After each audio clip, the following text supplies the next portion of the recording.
esta tarde quiero compartir una palabra que tengo rondando en mi mente hace mucho tiempo, y es acerca de la fortaleza en el Señor, de la esperanza. Podríamos ponerle muchos nombres, muchos significados, pero tiene que ver con el hecho de estar fortalecido en el Señor en todo tiempo, el hecho de estar firme, el hecho de permanecer, de perseverar. Todo eso tiene que ver. Uno se pregunta, ¿cómo logro eso? Y ese es lo que vamos a explicar, eso es lo que vamos a tratar de hacer entender. Porque nosotros podríamos decir que vivimos una vida cristiana como light, como descuidada. Como decía el domingo, que vemos la iglesia como un club social, quizás no intencional, pero con la manera de ser, con la manera de comportarnos, hacemos ver que vemos la iglesia como un momento para sentirnos bien, un momento para sentirnos chévere, para ver a los hermanos, compartir, y salgo y me siento fino. Pero esa no es la iglesia. La iglesia es un lugar de preparación. El Señor ha constituido dones, ministerios, para que bendigan al pueblo, en el sentido no de bendiciones, no de bendición, sino para que lo nutran, mejor dicho, vamos a decirlo así, para que nutran al pueblo, para que lo enseñen, para que lo corrijan, para que lo dirijan. Amén. Entonces quiero compartir esto, porque hace algunas semanas hablaba con mi hermana Angie, y hablábamos acerca de que nosotros muchas veces tenemos fe en la fe, o fe en la iglesia. Y cuando digo la iglesia, hablo del lugar donde nos congregamos, o quizá en algún hermano, en el pastor, en el apóstol, en el profeta. Y vivimos para esas personas. Nuestra vida gira en torno a eso. Y eso no puede ser así, porque eso es una base que no es sólida. Una base, eso es un fundamento que no tiene buenas columnas, vamos a decirlo así. O tú confías en otra persona, tu fe está a punto de derrumbarse. Lo dice bien la palabra, donde dice, creo que es Jeremías, que dice, maldito el hombre que confía en otro hombre. Amén. Tiene su explicación, pero es algo para ilustrar más o menos que nuestra fe no puede estar basada en alguien o en algo. En Cristo. Porque cuando vienen los momentos difíciles, las tempestades, la tristeza, el luto, todo lo que usted se puede imaginar negativo, usted va a necesitar es a un Cristo vivo. Usted va a necesitar es algo que lo fortalezca con un poder interior. Amén. No algo que lo fortalezca de afuera hacia adentro, sino de adentro hacia afuera. Por eso quiero leer Efesios capítulo 6, versículo 10 al 18. Vamos a estarnos basando en ese contexto, que creo que tiene allí unas verdades bastante interesantes, unas verdades que nos pueden ayudar a permanecer. Y esto es acerca de la armadura de Dios. En este contexto habla de que en nuestra vida de creyente hay una constante lucha. ¿Cuántos saben eso? Que en nuestra vida cristiana hay una constante lucha. Que hay guerras espirituales. Hay poderes de la tiniebla que operan en contra de nosotros. Entonces, si yo como creyente no sé eso, yo estoy viviendo una vida descuidada. Entonces, yo tengo que prepararme como un guerrero, tengo que prepararme como un soldado, como lo estoy yo aquí. Nosotros somos llamados a la paz, todo esto que dice la palabra, pero nosotros somos llamados a estar alerta, como decía el hermano Juan. Amén. Apercibido. Porque hay una realidad que nos arropa, hermano. El mundo espiritual es más real de lo que cualquiera de nosotros, el más ducho en la palabra, el más inteligente humanamente, se puede imaginar. Es una realidad absoluta que se ve continuamente. Entonces dice el capítulo 6, versículo 10, quiero leer el contexto completo, después nos vamos a la explicación. Dice, por último, fortalezcanse con el gran poder del Señor. Fortalezcanse con el gran poder del Señor. Pónganse toda la armadura de Dios para que puedan hacer frente a las artimañas del diablo.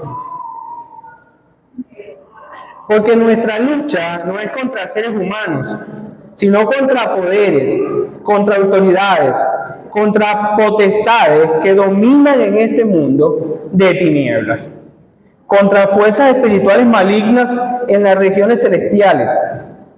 Por lo tanto, pónganse toda la armadura de Dios, para que cuando llegue el día malo, puedan resistir hasta el fin con firmeza.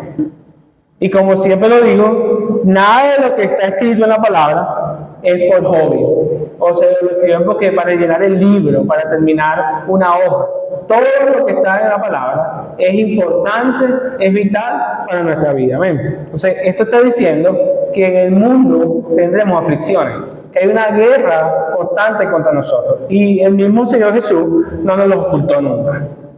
Uno lee la palabra, yo lo he repetido millones de veces, creo que también lo han leído, en el mundo tendréis aflicciones, pero confiad, yo he vencido el mundo. Otros pasajes dicen, por cuanto Cristo sufrió físicamente, prepárense para sufrir físicamente. Y así sucesivamente. Si quieren la gloria, tienen que compartir el sufrimiento. Y versículos que nos demuestran que hay una opresión, que hay una guerra continua hacia nosotros. Se acerca la venida de Cristo, donde tenemos la victoria plena y absoluta, pero mientras sucede eso, nosotros tenemos que, como buenos soldados, armarnos de la armadura de Dios para perseverar, para mantenernos firmes. Amén. Pónganse toda la armadura de Dios para que cuando llegue el día malo puedan resistir hasta el fin con firmeza. Manténganse firmes, ceñidos con el cinturón de la verdad. Esto a mí me gusta porque me llamó la atención. Saben que venimos estudiando el libro de Efesios, los que han podido estar aquí los domingos que hemos estado explicando. Hemos visto lo que es Cristo en nosotros y lo que nosotros somos en Él. Amén. Que Él es nuestro fundamento, Él es nuestra base, Él es todo, el que todo nos llena en todo. Él es la plenitud de la iglesia. Amén. Entonces, noté algo aquí que a mí me pareció bastante interesante. Y es que las primeras tres armaduras tienen que ver con lo que somos en Cristo. Tienen que ver con lo que somos en Él, o lo que es Cristo para nosotros. Por ejemplo, la verdad. ¿Qué dice la palabra acerca de la verdad? Juan 14:16 dice, Jesús le dijo, yo soy el camino, la verdad y la vida. Nadie viene al Padre si no es por mí. Jesús es nuestra verdad. Amén. Aquí vemos que Jesús es ceñido con la verdad. O sea, está en Cristo, permanecer en Cristo. Porque otros versículos nos muestran que Él es la vid y nosotros somos los pámpanos. Que apartados de Él, nada podemos hacer. Apartados de Él, nada podemos resistir. Amén. Dice el versículo 3 de Juan, capítulo 1, versículo 1 al 4, el anciano Agallo, el amado, a quien amo en la verdad. Se podría decir a quien amo en Cristo, porque Cristo es la verdad. Amado, yo deseo que tú seas prosperado en todas las cosas y que tengas salud, así como prospera tu alma. Pues mucho me regocijé cuando vinieron los hermanos y dieron testimonio de tu verdad, de cómo andas en la verdad.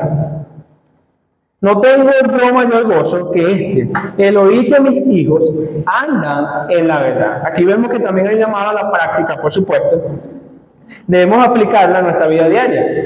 Eso es la verdad, pero nosotros debemos andar en verdad, en toda verdad, en todos los términos que usted conozca como verdad, que son positivos, ¿cierto? Tenemos que andar nosotros vestidos como parte de la armadura. Amén, la verdad tiene que estar con nosotros. Andando en verdad, diciendo siempre la verdad. Es difícil eso, sí. En este mundo tan interesado, tan caótico que estamos. Amén. La mentira es común, es fácil, es ligera. Pero nosotros tenemos un llamado a andar siempre en la verdad. Juzgando todo por medio de la verdad. Al ponerlo todo a prueba mediante la verdad, encontramos fuerza y protección en el combate. Amén. Esa es la primera armadura que describe este texto. Amén. La verdad. La segunda armadura es la justicia. Gloria al Señor por esta que me gusta muchísimo, porque Es cierto que cada creyente está revestido de la justicia de Dios. Jesús mismo es nuestra justicia. Amén. Nosotros no somos justos por voluntad propia o por obra o por práctica. Nosotros somos justificados. Amén. Entonces Jesús es nuestra justicia. Segunda de Corintios 5, capítulo 21 dice: al que no conoció pecado, por nosotros lo hizo pecado, para que nosotros fuésemos hechos justicia de Dios en él. Justicia de Dios en él, o sea, en Cristo. Jesús es nuestra justicia. Pero también el creyente ha de manifestar integridad y rectitud en su vida personal.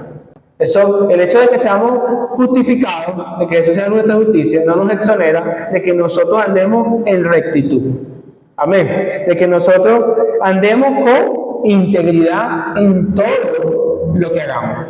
Todo lo que nosotros emprendamos, hagamos, tiene que estar acompañado de integridad. Por lo menos como decía antes, yo ahorita en Ollada, muchas veces me dejaban la mercancía allí y yo tenía que salir persiguiendo a la gente, porque eso es integridad. No me puedes quedar con algo de eso, porque ¿qué pasa? Hay algo que nosotros ignoramos, que estas cosas traen lo que se llama derecho legal. Le abren puertas al enemigo. Cuando tú tomas algo que no es tuyo, actúas con injusticia, tú tienes un derecho legal ahí. Una puerta se abrió para que Satanás obre en tu vida vamos a decir, con razón. Con derecho. Gracias, hermano. Amén. Entonces nosotros tenemos que evitar que todas esas cosas sucedan en nuestra vida. ¿Cómo evitamos eso? Andando en rectitud. Gloria al Señor. Entonces, si nuestra conciencia está limpia de ofensa para con Dios y el hombre, el diablo no tiene nada contra nosotros. El diablo no tiene nada contra nosotros. La tercera armadura que describe en este texto es la paz. Amén. Efesios 2, 14 al 16 dice: porque Cristo es nuestra paz. Clarito y grabado. Porque Cristo es nuestra paz. De los dos pueblos ha hecho uno solo, derribando mediante su sacrificio el muro de enemistad que nos separaba.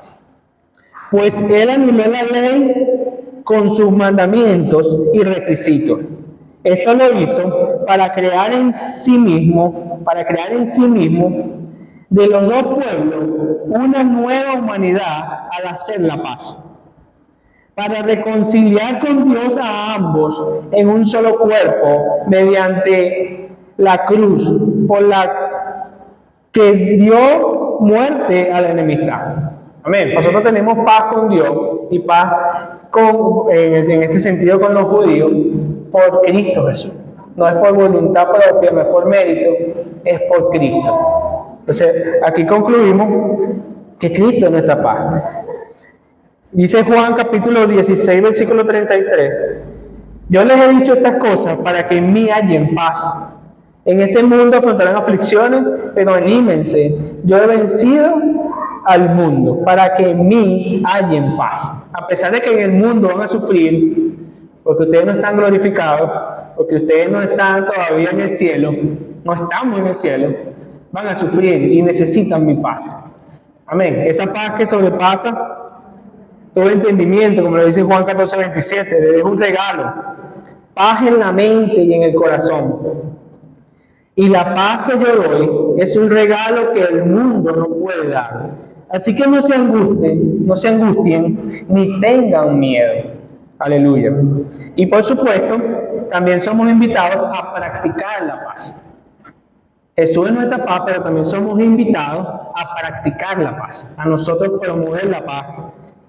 Primera de Pedro 3, capítulo 3, versículo 10 al 11, dice: en efecto, el que quiera amar la vida y gozar de días felices, que refrene su lengua de hablar el mal y sus labios de proferir engaños, que se aparte del mal y haga el bien, que busque la paz y la siga.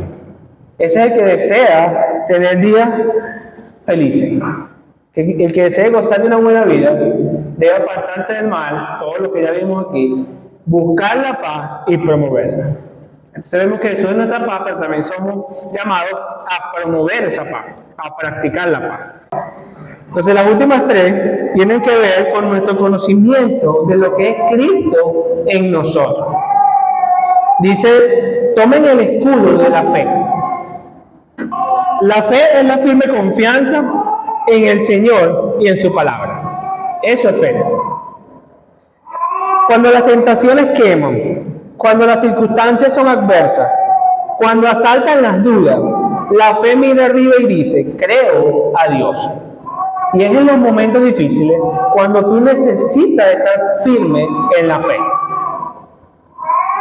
Es en esos momentos donde tú no ves a nadie a tu alrededor, no ves ayuda, está todo oscuro, te sientes solo, no hay salida, donde tu fe necesita estar firme. Entonces es allí donde nosotros necesitamos conocer a Dios, tener que la fe. En esos momentos difíciles, hermano. Y lamentablemente esto está ligado con lo que dije al principio, porque la gente vacila, tú ves a la gente que se congrega fino, cuando no tienen problemas, vienen a la congregación, disfrutan, danzan, se pelucan, se les peluca el cuerpo, salen sudados, gloria al Señor. Está bien, eso es bueno, no es malo. Pero ¿qué pasa cuando esa persona pasa por momentos difíciles? Y no estoy hablando de momentos difíciles, ay, no tengo plata esta semana. No, hermano, hay cosas peores. Hay momentos de tu vida donde tu fe puesta a prueba, donde todo te es quitado del lado, toda confianza, y solamente tienes que fortalecerte en la fe. Fortalecido en el Señor y en el poder de su fuerza. Hay momentos difíciles donde tú dices, bueno, Señor, no me queda otra acción. Como lo que yo pasé en el hospital con mi esposa, donde ya no tenía salida, no tenía en quién confiar, todo se escapaba de mis manos, yo tuve que volver y decir, Señor, confío en ti. No hay de otra. Y en esos momentos donde tú necesitas saber qué es fe. Hebreos 11:1 de Reina Valera dice, es pues la fe, la certeza de lo que se espera, la convicción de lo que no se ve. La fe tiene que ver más con momentos difíciles. Cuando tú ves la fe escrita en los antepasados, tú te das cuenta que no fueron en momentos finos, en momentos gloriosos, fueron en momentos difíciles. Fueron en momentos donde fueron puestas a prueba por Dios, donde vamos a ver si tú crees. Y esa es la fe que Dios quiere que tengamos. No la fe en los momentos finos, en los momentos de buchones, en los momentos de gloria. Esa fe es fácil. Dios quiere la fe que es sufrida. La fe que es la migajosa. Cuando ya no puedes más, tú dices, Señor, yo creo en ti. Tú me prometiste esto y esto se va a cumplir, porque fiel es el que hizo la promesa. Amén. Entonces, convicción es una creencia fija o fuerte. Es una creencia fija o fuerte. Pero miren este pensamiento que colocó allí el pastor William, que dice, una creencia es algo por lo que discutirás. Una convicción es algo por lo que morirás. Y cuando uno analiza la vida de todos estos hombres que están escritos en la palabra, muchos murieron por la fe. Amén. Nuestra confianza debe estar puesta en él, hermano. Un hermano no te puede salvar. Un hermano no te puede ayudar hasta un cierto límite. Pero hay momentos donde todos se van a desaparecer. Y si tú no sabes que esto funciona así, tú te vas a molestar con los hermanos, te vas a, como decimos tradicionalmente, te vas a enyucar. Se te va a crear una raíz allí de amargura con los hermanos, porque no entiende que Dios trabaja de esa manera, dejándote solo, con el fin de que tú clames a Él, con el fin de que tú digas, de que tú lo conozcas, que tú digas, yo te conozco, Señor, sé que estás conmigo en este momento. Gloria a Dios. Tenemos suficientes cosas que vemos que nos arrebatan la fe, que nos hacen perder la esperanza, que nos hacen decir, no, esto no tiene sentido, esto no sirve. Suficiente, pero Dios te está llamando a andar por fe y no por vista. Cuando tú pones la mirada en las olas, como Pedro, te vas a hundir. Tienes que poner la mirada en Cristo. ¿Sabes qué le dijo Jesús a Pedro cuando lo rescató? ¿Por qué dudaste? Hombre de poca fe. De poca fe. Y es increíble cuando uno ve cómo se expresó ese estos hombres. Y son los apóstoles. Eso es para que no nos desanimemos. Son los apóstoles. Llenos de defectos, de errores, faltas de fe, etcétera, etcétera. Y cómo se expresó de otro que dijo, ni aún en Israel he hallado tanta fe. Y no son nuestros apóstoles.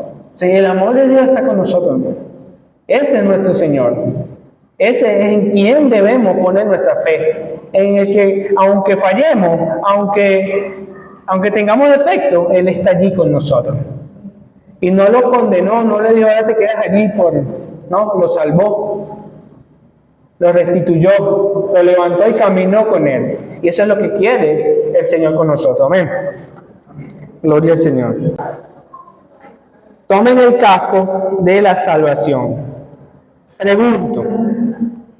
Pregunto, iglesia, ¿qué hace un casco? Protege la cabeza. Protege, ¿verdad?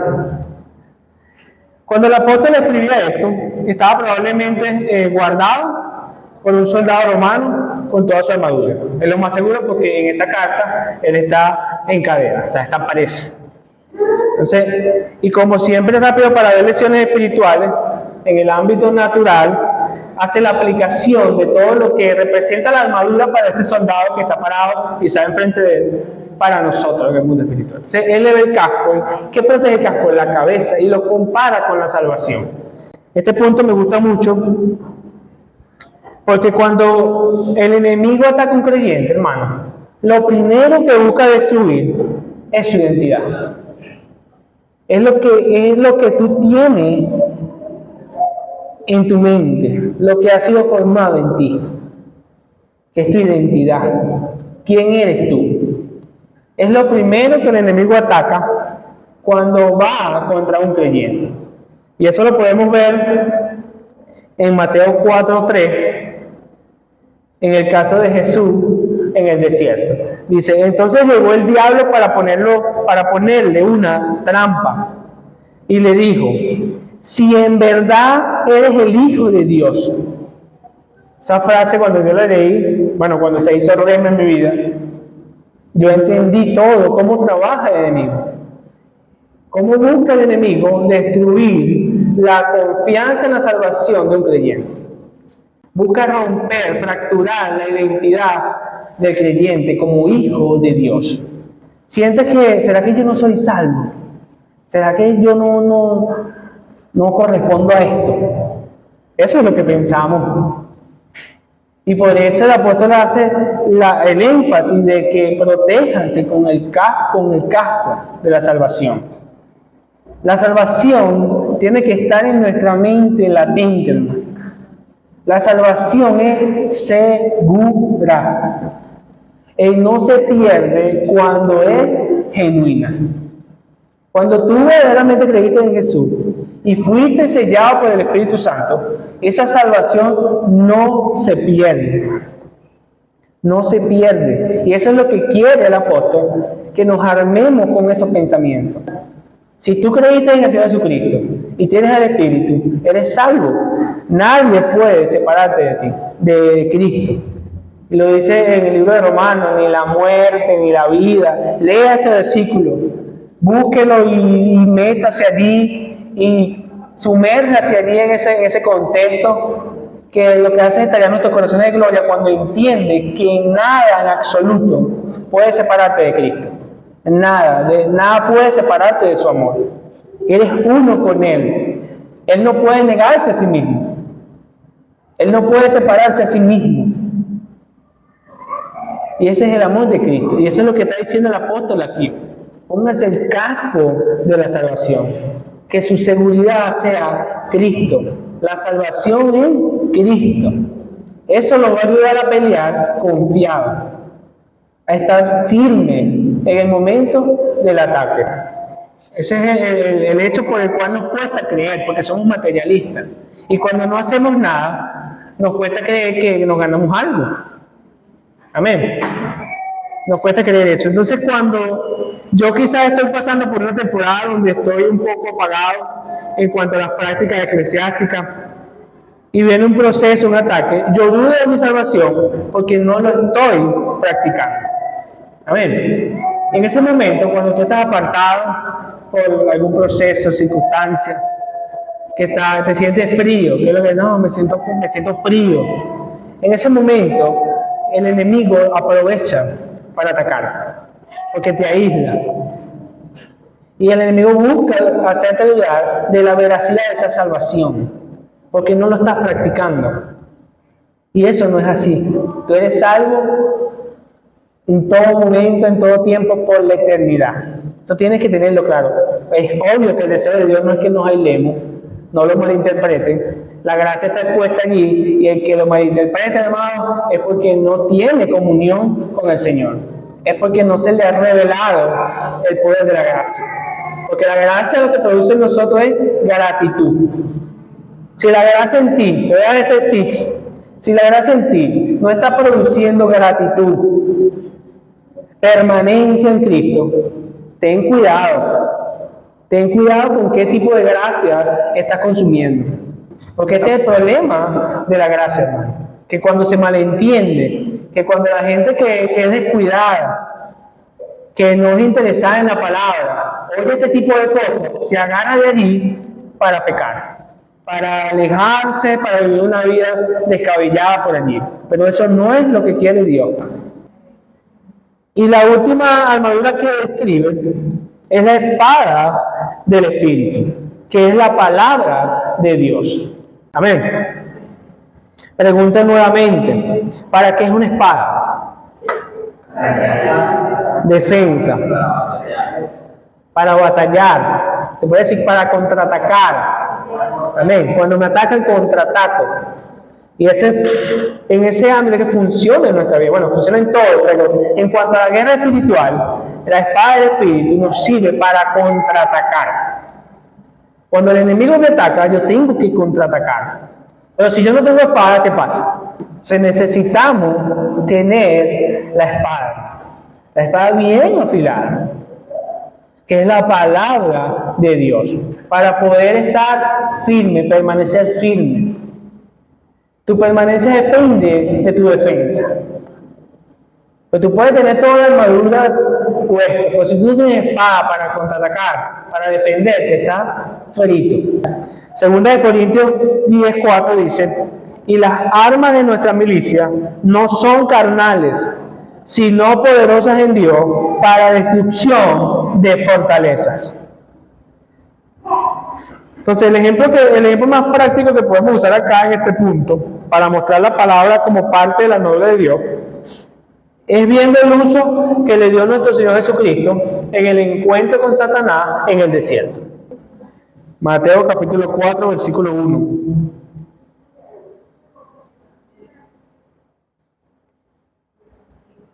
Dice lo siguiente: luego el Espíritu llevó a Jesús al desierto para que fuera tentado por el diablo.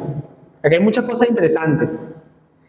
Después de no comer nada durante 40 días y 40 noches, Jesús tenía mucha hambre. Entonces el diablo vino para ponerlo a prueba y le dijo, ¿qué fue lo primero que le dijo? Ya lo acabamos de mencionar.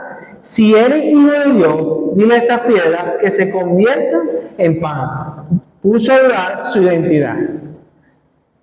Pero Jesús sabía quién era, a qué vino. Nada podía moverle. Pero nosotros, ¿algo nos puede mover? Eso depende de que sepamos quiénes somos en Cristo. Eso depende de que nuestra fe esté bien arraigada, bien cimentada en Cristo. Amén. Pero Jesús respondió, escrito está. Aquí está el primer uso que le hace nuestro Señor Jesucristo a la espada del Espíritu, que es la palabra de Dios. Dice, no solo del pan vive el hombre, sino de toda palabra que Dios dice.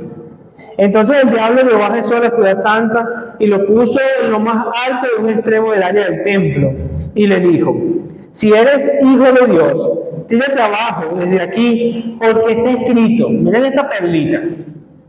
Porque si usted cree que sabe palabra y que aprender ese versículo al calete, diciendo, no, yo voy a aprenderme este versículo. Usted va a poder batallar con el enemigo, usted está pelado. Eso es bueno, puede hacerlo, ¿sí? Puede aprenderse un versículo, pero no es lo que el Señor quiere. El Señor quiere que tú te sumerjas en comunión con el Espíritu, pidiéndole sabiduría y entendimiento del sentido de la palabra, para que puedas contraatacar con precisión.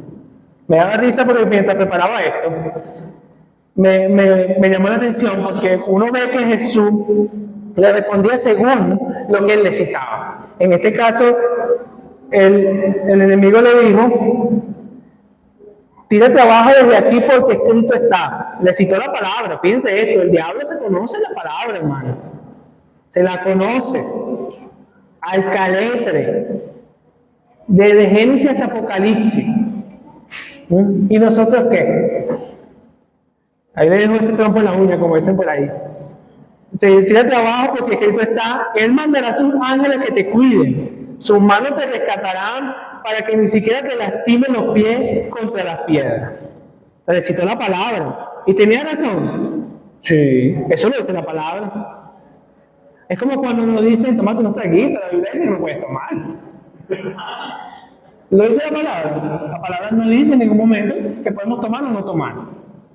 Pero si yo no conozco la palabra, yo digo, bueno, es verdad, me voy a tomar un traguito y caes y cedes a la tentación del que te está hablando. Cedes a la tentación.